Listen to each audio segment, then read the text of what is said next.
Hello నమస్తే. ప్రశాంత్ కిషోర్ ఈ దేశంలో రాజకీయాలతో సంబంధం ఉన్న వాళ్ళకు పరిచయం అక్కర్లేదు ఈ పేరు గురించి. ఎన్నికల వ్యూహకర్తగా గడిచిన దశాబ్ద కాలానికి పైగా భారతదేశంలో సుపరిచితుడు ప్రశాంత్ కిషోర్. ప్రశాంత్ కిషోర్ ఈ దేశంలో ప్రధాని నరేంద్ర మోదీ ప్రధానమంత్రి కావడానికి సంబంధించి ఆయన 2014లో ప్రధాని కోసం ఎన్నికల స్ట్రాటజిస్ట్గా పనిచేశారు. ఆ తర్వాత మమతా బెనర్జీ కోసం, స్టాలిన్ కోసం, జగన్మోహన్ రెడ్డి కోసం, ఇలా అనేక మంది కోసం ఎన్నికల స్ట్రాటజిస్ట్గా వ్యవహరిస్తూ వచ్చారు. ఎన్నికల్లో స్ట్రాటజీ చేసినందుకు, ఆ పార్టీ గెలవడానికి సంబంధించి వ్యూహాలు రూపొందించినందుకు ఛార్జ్ చేసి డబ్బులు తీసుకుంటారు ఆయన. కొన్నిసార్లు డైరెక్ట్గా పార్టీల కోసం పనిచేశారు. గడిచిన ఎన్నికల్లో ఆంధ్రప్రదేశ్లో తెలుగుదేశం పార్టీ విజయానికి అనఫిషియల్గా పనిచేసి కూడా డబ్బులు తీసుకున్నారో తెలియదు, కానీ అనఫిషియల్గా పనిచేశారు ఆయన. సో అటువంటి ప్రశాంత్ కిషోర్ రాజకీయ వ్యూహకర్త అవతారాన్ని వదిలేసి రాజకీయ నాయకుడిగా వేషం మార్చుకున్నారు. జన్ సురాజ్ పార్టీ పేరుతో బీహార్లో ఓ రాజకీయ పార్టీని స్థాపించారు. బీహార్ రాష్ట్రానికి సంబంధించిన ప్రశాంత్ కిషోర్ బీహార్ ప్రజల అభివృద్ధి లక్ష్యంగా రాజకీయాల్లోకి వస్తున్నానంటూ ప్రకటించారు. జన్ సురాజ్ పార్టీ పేరుతో ప్రాంతీయ పార్టీని బీహార్లో స్థాపించారు. ప్రాంతీయ పార్టీని స్థాపించి గడిచిన కొద్ది రోజులుగా బీహార్లో హడావుడి చేస్తున్నారు. రాజకీయంగా పాదయాత్ర చేశారు, ప్రజల దగ్గరికి వెళ్ళారు. వచ్చే ఎన్నికల్లో విజయం మాదే అన్నారు. ముఖ్యమంత్రి పీఠం జన్ సురాజ్ పార్టీదేనంటూ ఆయన మాట్లాడుతూ వచ్చారు. ప్రశాంత్ కిషోర్ ఈ ఎన్నికల్లో విజయానికి సంబంధించి సర్వశక్తులు ఒడ్డుతున్నట్టు కనిపించింది. కంటిన్యూస్గా నేషనల్ మీడియాలో అటెన్షన్ ఉంది కాబట్టి నేషనల్ మీడియా ఇంటర్వ్యూస్ ద్వారా దేశం దృష్టిని ఆకర్షిస్తూ వచ్చారు. బీహార్లో ప్రశాంత్ కిషోర్ కీలకంగా మారబోతున్నారంటూ 6 నెలల క్రితం చర్చ ఉంది. ఎన్నికల షెడ్యూల్ వచ్చే నాటికి ప్రశాంత్ కిషోర్ ఆయన కింగ్ మేకర్గా మారే అవకాశం ఉంది అంటూ వార్తలు వచ్చాయి. బీహార్ రాజకీయాలను మార్చేస్తారు, బీహార్లో గెలిచేస్తారు అనే చర్చ కాస్త బీహార్లో ఆయన ఒక కీలకమైన పాయింట్గా మారబోతున్నారు.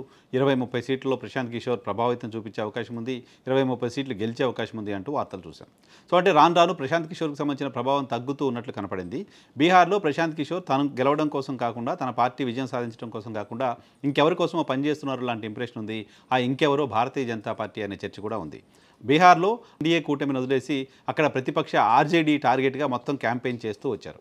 20 సంవత్సరాలుగా బీహార్ను పరిపాలిస్తున్న నితీష్ కుమార్ను ఒక్క మాటనే ధైర్యం చేయని ప్రశాంత్ కిషోర్ ఇప్పుడు కేవలం తేజస్విని టార్గెట్ చేస్తూ, ఆర్జేడీని టార్గెట్ చేస్తూ పనిచేస్తూ వచ్చారు.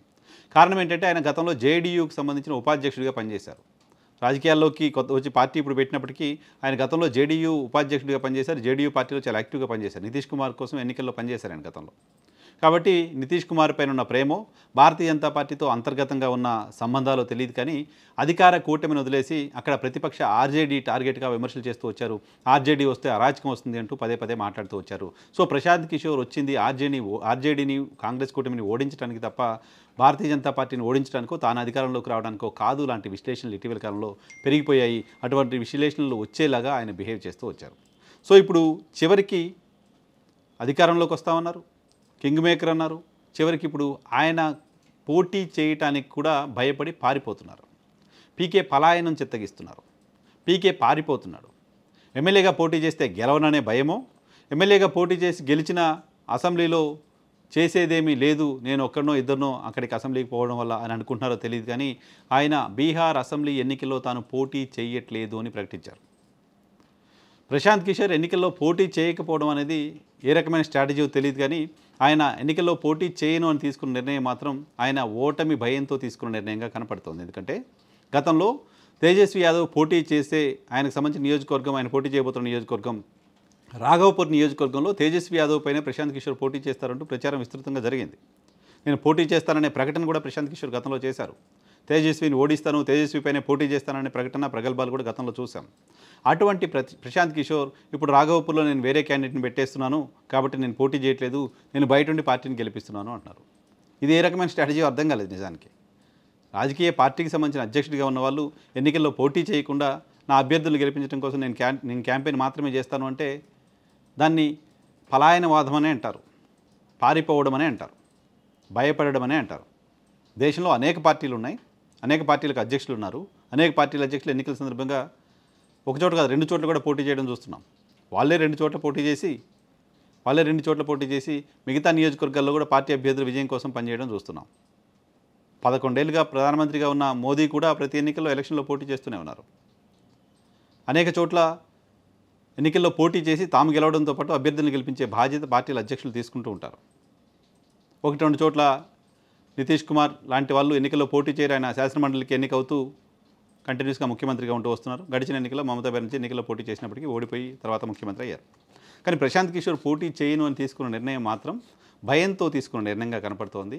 ఎన్నికల్లో పోటీ చేసి ఓడిపోతే రేపొద్దున మొహం చూపించలేను, కనీసం ఎమ్మెల్యేగా గెలవలేని నువ్వు అంటూ విమర్శలు వస్తాయి. వాటిని తట్టుకునే సాహసం చేయలేక, వాటిని తట్టుకోలేక ప్రశాంత్ కిషోర్ పోటీ నుంచి తప్పుకుంటున్నట్లుగా ప్రకటన చేసినట్లు భావించాల్సి ఉంది. సేమ్ టైం ప్రశాంత్ కిషోర్ అక్కడ ఒక సెంటిమెంట్ రెచ్చగొట్టే ప్రయత్నం కూడా చేశారు. బీహార్ యువత అంటూ సెంటిమెంట్ని రెచ్చగొట్టే ప్రయత్నం చేశారు. బీహార్ యువత గురించి రేవంత్ రెడ్డి ఇలా అన్నారు, అలా అన్నారు అంటూ రేవంత్ రెడ్డికి వ్యతిరేకంగా అక్కడ ఆయన క్యాంపెయిన్ చేయడం కూడా చూసాం. అక్కడ కాంగ్రెస్ పార్టీ, ఆర్జేడీ కూటమిలో ఉన్నాయి కాబట్టి రేవంత్ రెడ్డి బీహార్ యువత డిఎన్ఈలోనే కూలీ అనే ప్రవృత్తి వాళ్ళ డిఎన్ఏలోనే ఉంది అని కామెంట్ చేశారు.